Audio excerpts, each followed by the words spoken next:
भूलूं कभी ना तुम्हारा, भूलूं कभी ना निष्काम होके दिन रात गाऊं, निष्काम होके दिन रात गाऊं, हे राधे नारायण श्री कृष्ण गोविंद हरे मुरारे,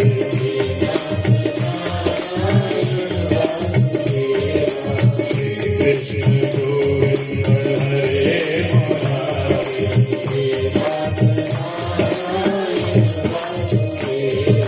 श्री कृष्ण गोविंद हरे मुरारे, हे नाथ नारायण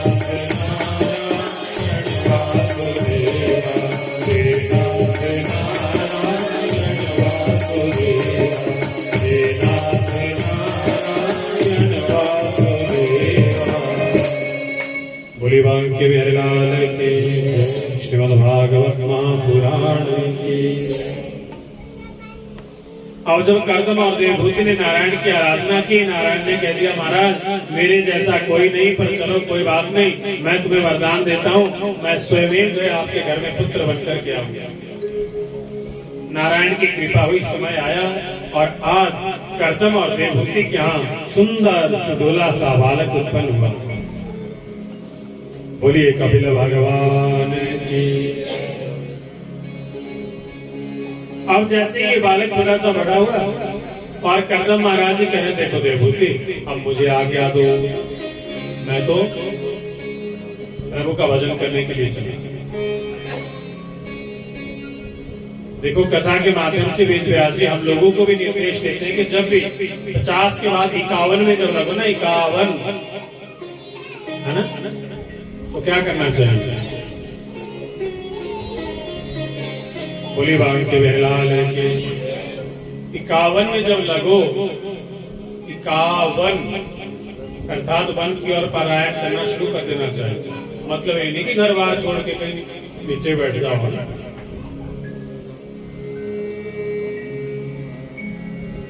कि अगर 50 के बाद जब 51 में प्रवेश करो तो अपने घर से मोह थोड़ा कम करके और प्रभु की तरफ बढ़ना शुरू करो।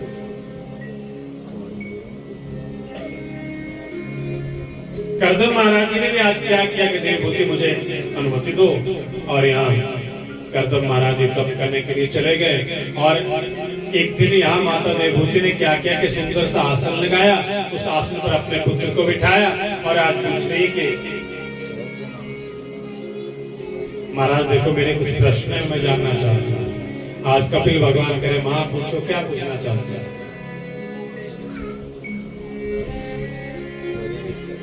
माता देवभूति कह रही है कि मेरी आंखें चाहती मैं सुंदर सा देखूं,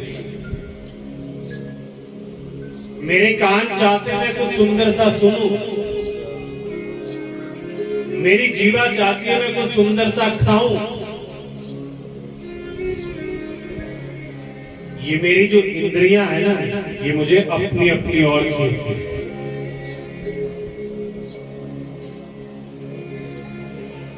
और जैसे मैं प्रभु का भजन करने के लिए बैठती हूँ, मेरा मन पता नहीं कहाँ भागता।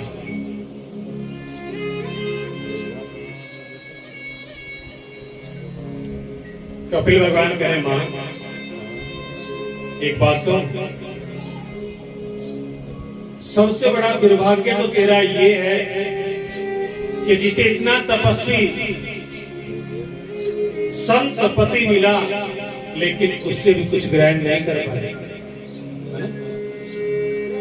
आपने देखना कभी भी जो जितना विद्वान होगा ना उसकी घरवाली उसे वैसे मारने को पड़ती घर में ना, वो बोलेगा ऐसा ही नाक पकड़ के बैठा रहता होता ना, वो उससे कुछ प्राप्त नहीं कर पाती।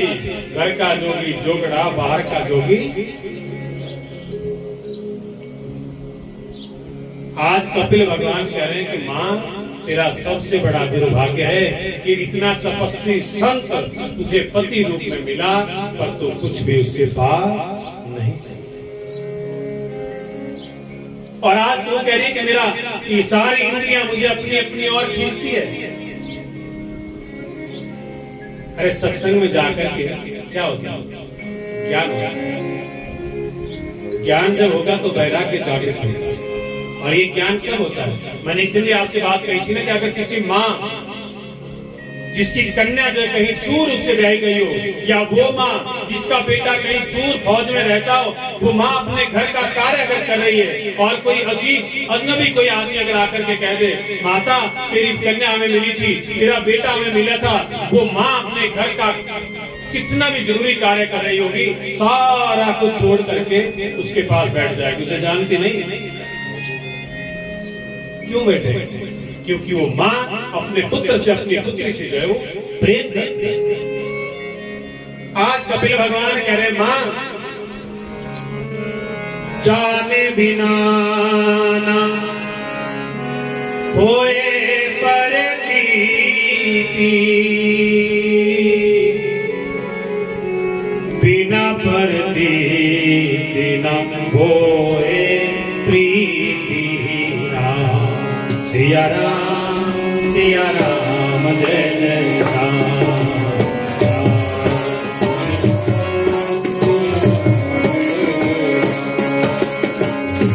जाने बिना कोई परतीति, बिना परतीति न होए प्रीति। सिया राम जय जय राम, सिया राम।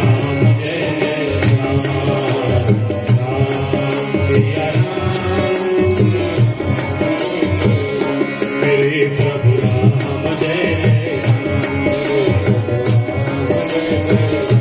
मेरे प्रभु राम जय जय राम, मेरे मन बसियो सीता, मेरे मन बसियो सीता, मेरे प्रभु राम जय जय, मेरे प्रभु राम जय जय, राम जय जय राम। कपिल भगवान कह रहे, माँ जब तक तुम्हारा प्रभु से प्रेम नहीं होगा, तुम सत्संग में नहीं जाओगे, तब तक कुछ होने वाला नहीं। साक्षात अगर नारायण तुम्हारे सामने आकर के खड़े हो जाए, तब भी जीव का उद्धार होने वाला नहीं। और अगर नारायण के दर्शन से ही अगर जीव का उद्धार होता, तो दुर्योधन का क्यों नहीं हुआ? जब युद्ध हुआ तो भगवान श्री कृष्ण जो अर्जुन के सारथी बनकर के बिल्कुल सामने बैठे। अगर केवल मात्र नारायण का दर्शन कर लेने से जीव का उद्धार हो जाता है, तो ध्रुव महाराज की जो छोटी सी अवस्था में जिन्हें अभी आगे कथा है कि नारायण का दर्शन हुआ, तो नारायण का दर्शन करने के बाद भी किरातों का वध करने के लिए क्यों चले? केवल मात्र नारायण का दर्शन होने से कुछ होने वाला नहीं। कपिल भगवान कह रहे, माँ सत्संग जब तक तू नहीं करेगी, सत नामे अविनाशी का संग है, रहने को कहते हैं। अविनाशी का संग करना, उसे ही सत्संग कहा जाता है।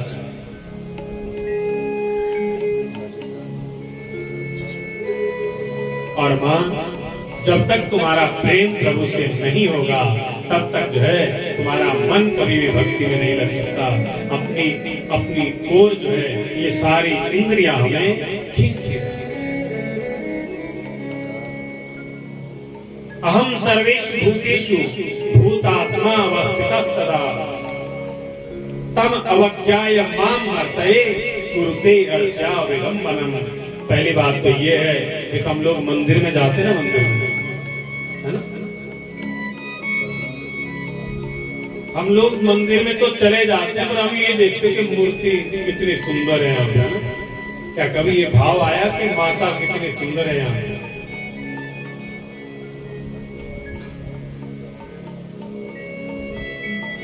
हम अपने घर में पूजा करते हैं। मैंने बहुत सी माताओं को देखा है कि महाराज हम तो बहुत पूजा पाठ करते हैं, कई सालों से करते हैं, और जब गणपति को नहलाते हैं घर में, ऐसे सूंड से पकड़ दो, है ना। एक बार हम लोग भागवत में कहीं गए थे, नाम नहीं लूंगा, कहीं का बेइज्जती तो नहीं करूंगा, लेकिन वहां जो सामान रखा हुआ था ना कथा का, बड़ी सी डाल लगाई है, इसी के बीच में बेचारा गणपति सिर के बल खड़ा हुआ। अब वहां एक बूढ़ी सी माता थी बेचारी, काफी देर मैंने उसकी कथाएं सुनी। जाते ही बाद में मैंने कहा मतलब माता ऐसा करके ऊपर डाल में ना गणपति बेचारा फूटा पड़ा हुआ, उसको निकाल। कईयों को तो मैंने ये देखा कि गणपति उठाना, शिव जी उठाना, चूल्हे के पास रात से लगे हुए। क्या अपने बेटे को भी कभी नाक से पकड़ करके नहलाया या बालों से पकड़ कैसे तब पानी में डालते रहो?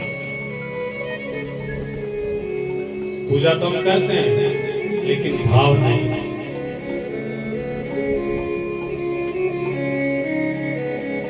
कि तूने पत्थर कहा तो मैं पाषाण था। भगवान क्या बोलता है कि तुझे लगता है कि पत्थर है तो कोई बात नहीं, पत्थर ही चाहिए। कि तूने पत्थर कहा तो मैं पाषाण था, तूने मूर्ति कहा तो मैं भगवान था, तूने मूर्ति कहा तो मैं भगवान था।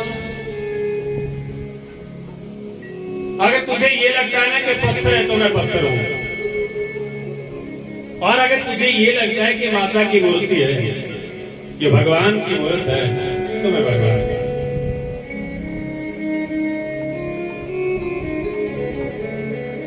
अगर भाव है कि तूने पत्थर कहा तो मैं पाषाण था, तूने मूर्ति कहा तो मैं भगवान था, तूने मूर्ति कहा तो मैं भगवान था। कि धन्ना जट ने पुकारा मैं झट आ गया। देखो धन्ना जट की कथा आप लोगों ने सुनी है। ये अपने पुरोहित जी के पास चला गया एक बार, और पुरोहित जी क्या कर रहे थे, शालिग्राम का स्नान करवा रहे हैं, दूध से, दही से, घी से, शहद से, शक्कर से। अब धन्ना जट देख रहा है पुरोहित जी क्या कर रहे हैं, पत्थर धो रहे हैं। अब जैसे पूजा करके उठे और धन्ना जट पूछ रहा है पुरोहित जी ये क्या कर रहा है? बोले शालिग्राम भगवान है, इनका स्नान करवा रहा हूँ। बोले क्या करते हैं? बोले सब काम का। अब धन्ना जट कह रहा है कि अगर सारा काम करते आपके घर में काम तो है नहीं, मुझे दे दो, मेरे खेतों का बराबर ही काम। अब पुरोहित जी के लिए पंगा हो गया, शालिग्राम भगवान कैसे दूं खेतों का काम करने के लिए। अब पुरोहित जी ने क्या किया कि पहले होती थी ना पंचेरी घर में, वो उठाई और धन्ना जट को दे दी कि देख ऐसा कर धन्ना जट, तेरे घर में काम है ज्यादा, तू बड़े वाला शालिग्राम ले जा, क्योंकि ये छोटे से है ना, ये थोड़ा कम काम करते, थक जाते जल्दी। अब धन्ना जट कह रहा है कि हाँ काम तो ज्यादा है, शालिग्राम थोड़ा बड़ा चाहिए। बोले पर एक बात का ध्यान रखना, शालिग्राम भगवान अगर घर में रख रहे हो, इनको रोज नहलाना पड़ता है और इनको रोज भोग लगाना पड़ता है। बोले कोई बात नहीं, भोग लगाने के लिए बड़ा मुश्किल है, पर नहला दिया करूंगा तेरा। अब धन्ना जट ने क्या किया कि एक सुंदर से कपड़े में लपेट करके पंचेरी को उठा करके अपने घर चला गया। दूसरे दिन प्रातः कालीन बेला में उठा और पंचेरी को उठा करके अपने खेतों में लेकर के चला। वहाँ कपड़े को बिछाया, कपड़े के ऊपर पंचेरी को रखा है, अपने आप जो है खेतों में काम कर रहे हैं। अब खेतों में काम भी कर रहा है, बार बार देख भी रहा है कि ये भी कर रहा है काम, कुछ की नहीं। अब पंचेरी तो एक जगह पर रखी है, हिल नहीं रही। और यहाँ जो है आज जब दिन में भोजन करने का जब समय आया और धन्ना जट कह रहा है कि काम तो मैंने कुछ किया नहीं, अब तेरा नहलाना धुलाना कैंसल। तो ऐसा करके अब जो भोग में लाया ना घर से, अब पुरोहित जी ने बोला कि पहले तेरे को लगा लेना, तो छोड़ दिया खोल करके, पहले तू खा ले। अब वो पंचेरी खा नहीं रही और धन्ना जट भी भोग ग्रहण नहीं कर रहा है। एक दिन, 2 दिन, 3 दिन, 10 दिन, 18 दिन बीत गए, रोटी वहीं पर पड़ी है। धन्ना जट बैठा है और कह रहा है कि पहले तू खा फिर मैं खाऊंगा। पंचेरी खा नहीं रही। धन्ना जट को क्रोध आया, पंचेरी को उठाया, जैसे ही अपने सिर में मारने लगा और नारायण एकदम से प्रकट हो गए। बोले अच्छा, जब अपना सिर फूटने की बारी आई ना एकदम से निकल गया। बोले अब खा इसे। आज 18 दिन का बासी भोजन धन्ना जट खा भी रहा है और नारायण को खिला भी रहा है कि तूने पत्थर कहा तो मैं पाषाण था, तूने मूरत कहा तो मैं भगवान था, तूने मूरत कहा तो मैं भगवान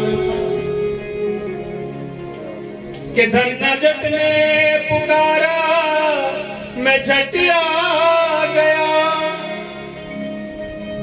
धन्ना जट ने पुकारा झट आ गया।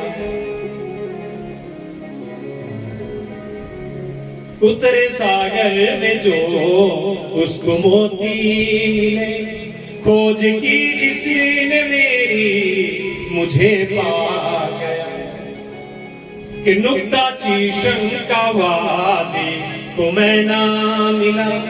किसको नहीं मिला? जो नुक्ताचीनी करता है या शंकाएं करता है कि नुक्ताचीशन का वादी को मैं ना मिला। मिला तो किसे? कि भिड़नी का भोलापन ही मुझे भाग गया। उतरे सागर में जो उसको मोती मिले, खोज की जिसने मेरी मुझे भाग। नारायण कहते इस संसार रूपी सागर में जो जीव उतर जाता है, इस भक्ति रूपी सागर में जो जीव उतर जाता है, उसे क्या मिलता है? उसे नारायण रूपी मोती मिलता है। लेकिन किसे मिलता है? कि नुक्ताचीनी शंकावादी को मैं ना मिला। जो नुक्ताचीनी करता ना जाता है। अब हम लोगों को कई बार क्या होता है ना,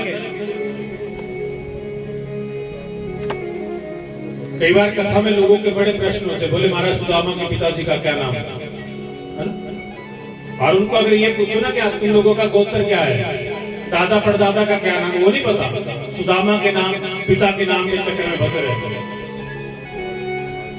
अपना गोत्र पता नहीं है, अपनी कुलजा कौन है पता नहीं है, हमारा इष्ट कौन है ये पता नहीं है, मेरे दादा का क्या नाम है पता नहीं है। सुदामा के पिताजी का नाम पता होना चाहिए बस। नुक्ताचीनी शंकावादी को मैं ना मिला, भिड़नी का भोलापन ही मुझे भाग। कपिल भगवान अपनी मां से कह रहे हैं, मां अहम सर्वेषु भूतेषु भूतात्मा अवस्थितस्तदा। जब तक हम प्रत्येक जीव के अंदर नारायण के स्वरूप को नहीं देखेंगे तब तक भक्ति का आनंद नहीं आएगा।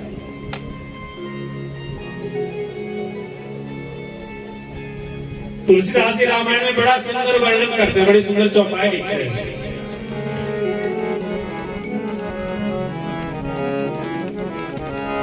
सिया राम मैं सब जग जानी,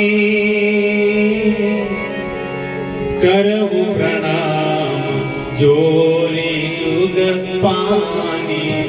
राम सिया राम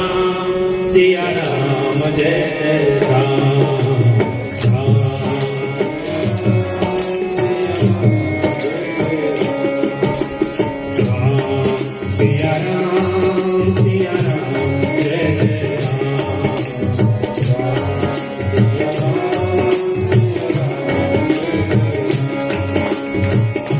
सिया राम मैं सब जग जानी,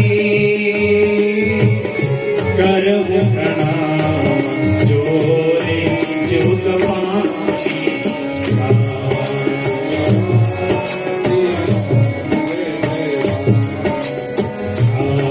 सिया राम जय जय राम।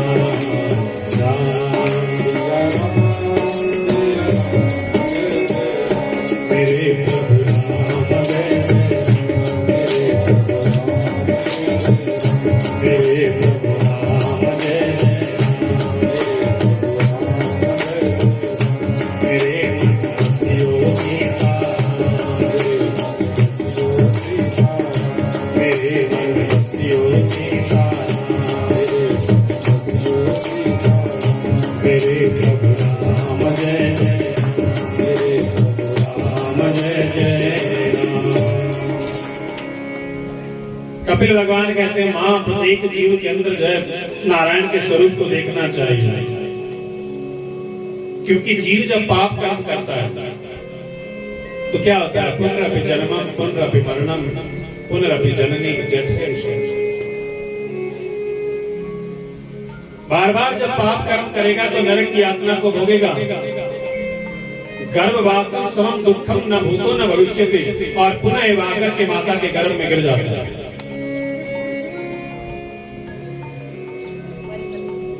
कपिल भगवान कह रहे मां जब ये पाप कर्म करने के बाद जीव जब मां के गर्भ में आकर के पुनः गिर जाता है तो एक दिन में कैसा होता है, पानी के बुलबुली की तरह होता है।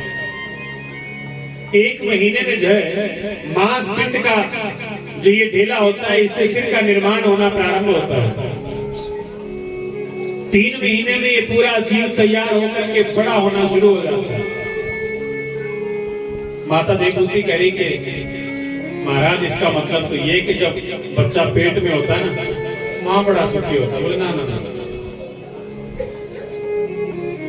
जब ये नन्हा सा बालक मां के गर्भ में जब होता है तो सिर नीचे और पांव ऊपर ऊपर, उत्तान पाद। अब अगर माता ठंडा खा रही है, कुछ ठंडा पी रही है तो उसे ठंड लग रही है। अगर माता कुछ गर्म खा रही है तो वो भी उसे लग रहा है। अगर माता तीखा खा रही है वो भी उसे लग रहा है। अगर माता नमक तेज खा रही है वो भी उसे लग रहा है। बोले वहां भी जीव सुखी नहीं।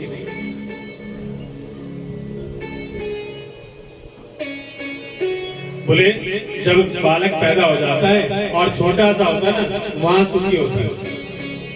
कपिल भगवान का नाम, वहां भी जीव सुखी नहीं। अब नन्हा सा बालक है, बोल कुछ पाता नहीं। अगर मच्छर खा रहे हैं तो नहीं बोल सकता, खटमल खा रहे हैं तो नहीं बोल सकता, कहीं दर्द लगी है तो नहीं बोल सकता, भूख लगी है तो नहीं बोल सकता, तब भी ये बच्चा सुखी नहीं। देखो मनुष्य का जीवन कैसा है, जब ये पैदा होता है तो कैसे पैदा होता है। कबीरा जब हम पैदा हुए जग हंसे हम रोए, और ना रोए तो रुलाया जाएगा। ये बच्चा जब पैदा होता है तो रोते हुए ही पैदा होता है और आजीवन भर रोता रह जाता है। अभी छोटा सा है, बोल नहीं पा रहा है तो रो रहा है। थोड़ा सा बड़ा हुआ, स्कूल भेजना प्रारंभ किया, मैंने नहीं जाना तो रो रहा है। अब स्कूल जाकर के पढ़ लिख करके बड़ा हो गया, नौकरी नहीं मिली तो रो रहा है, और जब मिल गई तो छुट्टी नहीं मिल रही है तो रो रहा है। विवाह हो गया तो भी रो रहा है, क्योंकि शादी का लड्डू बोलो जब खा लिया ना, और नहीं हो रहा है तो भी रो रहा है। ये जीव जब पैदा होता है तब से रोना प्रारंभ करता है और मरते दम तक रोता ही है।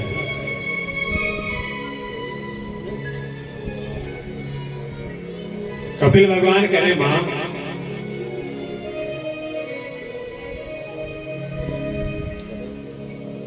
ये जीव तब भी सुखी नहीं है, और यदि सुख जीव अगर चाहता है तो उसे चाहिए कि वो भगवान का भजन करे, प्रभु का सुमिरन करे।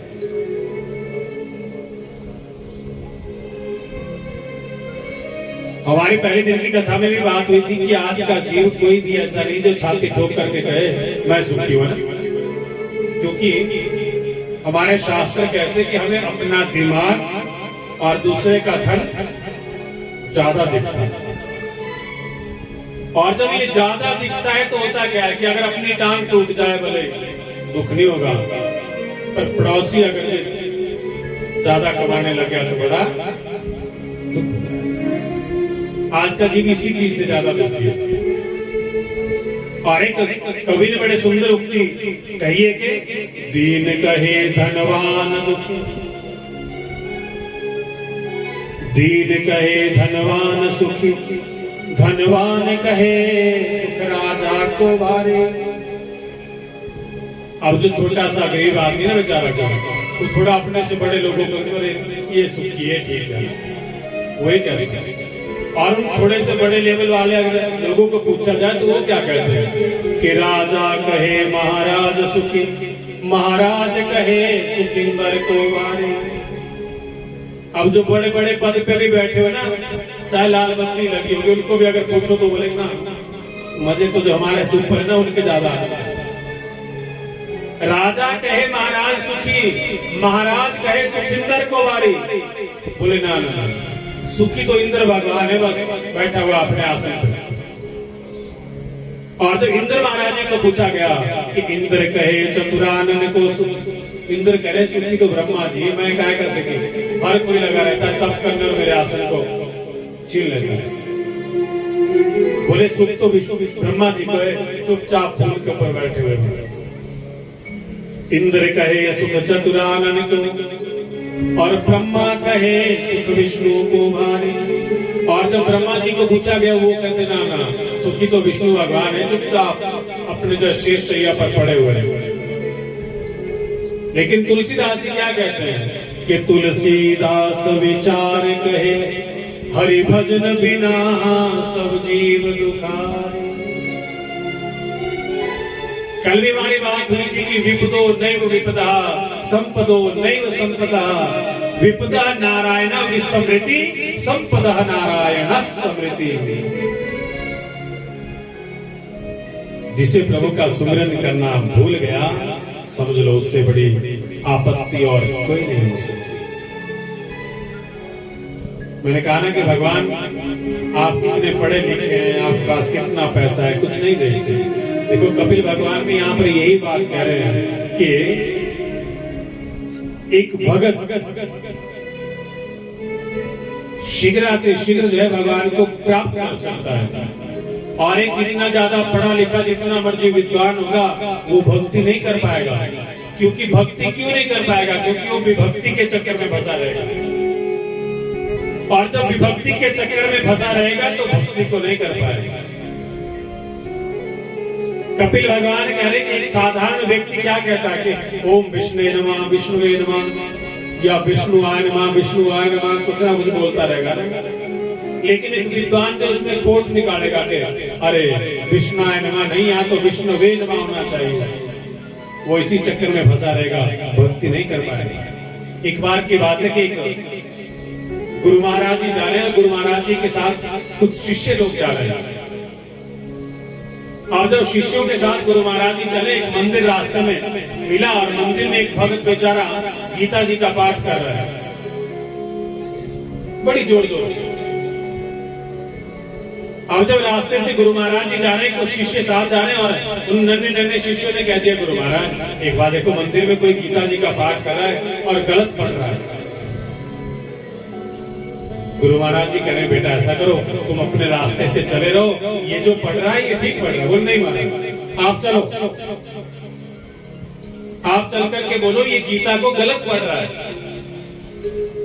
अब जब वो शिष्य नहीं माने, गुरुजी साथ चले गए, शिष्य भी साथ गए, मंदिर में जाकर के देखा अब जो व्यक्ति गीता जी को पढ़ रहा है ना, वो पढ़ भी रहा है और रो भी रहा है। अब जैसे ही मंदिर में जाकर के ये दृश्य जब देखा, अब ये शिष्य कह रहे कि गुरु महाराज देखो, एक तो गलत पढ़ रहा है, ऊपर से ढोंग कर रहा है, रो भी रहा है। गुरु महाराज जी ने पूछा कि बेटा एक बात रुको जरा, आप रो क्यों रहे?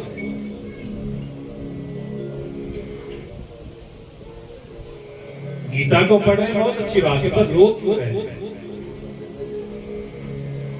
और वो भगत जो है गुरु महाराज जी से कह रहा महाराज ये जो मैं पढ़ रहा हूं ना, इस समय भगवान श्री कृष्ण अर्जुन के लिए कुरुक्षेत्र के उस मैदान में जो है दिव्य ज्ञान दे रहे हैं। अब जैसे इतनी बात सुनी, सारे शिष्य चुपचाप मंदिर से बाहर आना शुरू हुआ। गुरु महाराज जी कह रहे कि बेटा देख लिया, बोले बांध के बिरलाल की ये गलत पढ़ रहे हैं, ये ठीक पढ़ रहे हैं, ये बात नहीं। भाव का भूखा हूं मैं, भाव ही एक सार है। इसे ये पता है कि जो मैं पढ़ रहा हूं भगवान श्री कृष्ण अर्जुन के लिए दिव्य ज्ञान देंगे। कपिल भगवान भी अपनी मां के लिए ये दिव्य ज्ञान दे रहे हैं और वेद व्यास जी कहते हैं कि इस ज्ञान को बड़े ध्यान से सुनना चाहिए। यही ज्ञान जो है जो कपिल भगवान ने अपनी मां के लिए दिया है, ये कपिल